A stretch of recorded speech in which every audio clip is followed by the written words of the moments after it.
Alléluia. Dieu nous aime. Les deux chemins. Nous allons parler de ça ce soir parce que le Saint-Esprit nous a mis à cœur de faire cela.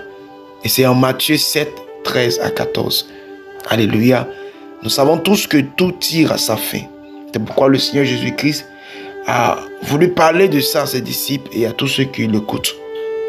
Parce que c'est très important de savoir ceci. Entrez par la porte étroite.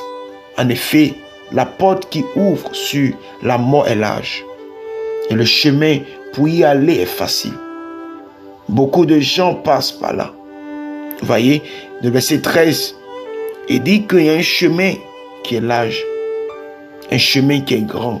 Un chemin où tout le monde a facile accès. Où tu te lèves le matin, tu es libre de faire ce que tu veux. Où c'est comme s'il n'y a pas de loi. Quelque chose qui va t'imposer une vie. Il n'y a pas de restriction.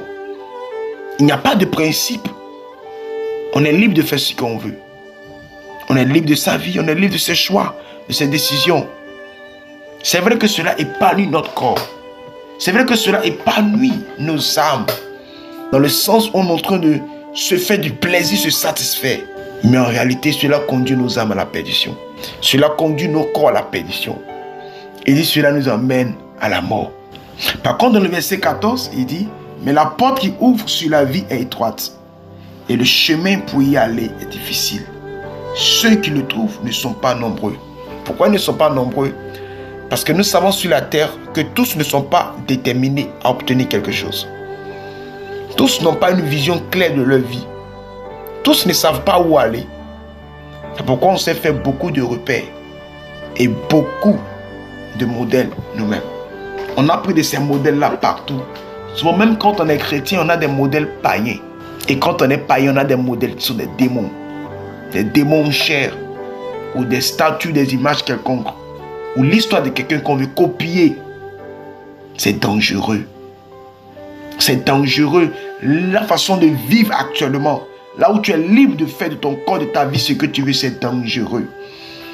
Il y a quelqu'un qui a dit, un enfant de Dieu qui a dit ceci, que lorsque tu es dans la présence de Dieu, et c'est vrai, tu n'as rien d'autre à lui demander, ce n'est que Seigneur, dis ce que tu veux, je ferai.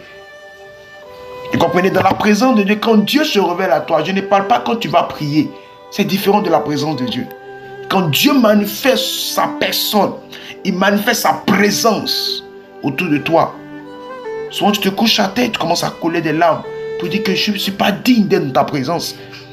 Pour dire Seigneur, me voici, fais de moi ce que tu veux. C'est pourquoi Ésaïe a pu dire deux paroles.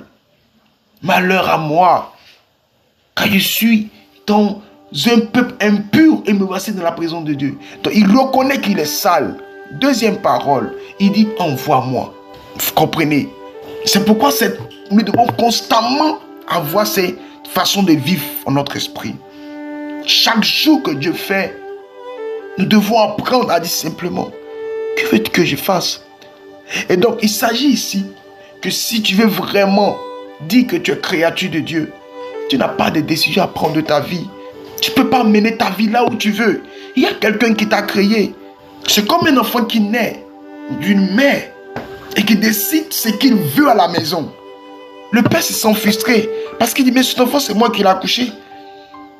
Sa mère l'a porté, il n'a pas de respect pour sa mère. Il décide de sa vie. Non, c'est pas normal. Les parents, n'est-ce pas, ne sont pas d'accord.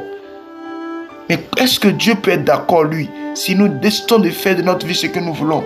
Comment est-ce que Dieu peut être d'accord? Il faudrait se ressaisir. Parce que la décision que nous avons prise sur notre vie nous conduira à la mort. Et si nous revenons à Jésus-Christ et nous nous disons simplement, Seigneur, je préfère vivre cette vie là où il y a plein de règles et de lois, qui sont des règles et des lois qui viennent de toi. Je préfère vivre cette vie là où tu voudrais simplement que je puisse t'obéir. Parce que dans cette vie, bien qu'elle soit difficile, parce que le corps humain n'aime pas les restrictions et les principes et les règles, et l'homme n'aime pas cela. Depuis lors là où il est entré dans le péché, il a détesté tout ce qui est loi et principes et restrictions. Mais je décide là de me laisser abandonner par tes restrictions, tes lois. Parce que c'est ce qui est bon pour moi. Même le corps que tu as fonctionne par des règles et des principes. Même la science, la technologie que tu as devant toi, ton ordinateur, ton portable, fonctionne par des règles et des principes. Alors pourquoi est-ce que tu veux forcément briser les règles et les lois? Pourquoi tu veux vivre loin de ces choses? Et même quand tu es en train de fuir les règles et les principes de Dieu, tu es en train d'obéir aux règles et aux principes de Satan. Frère, on est condamné à obéir aux règles et aux principes. Je préfère ceux de Dieu pour parvenir à la vie. Car mes principes et mes règles me conduiront à la mort. Les principes et les règles du diable me conduiront à la mort. Accepte Jésus-Christ. Repends-toi de tes péchés. Réconcilie-toi avec lui. Il t'aime. Reviens à lui. Il est le chemin, la vérité et la vie. Ce qu'il faut pour toi, c'est Jésus-Christ.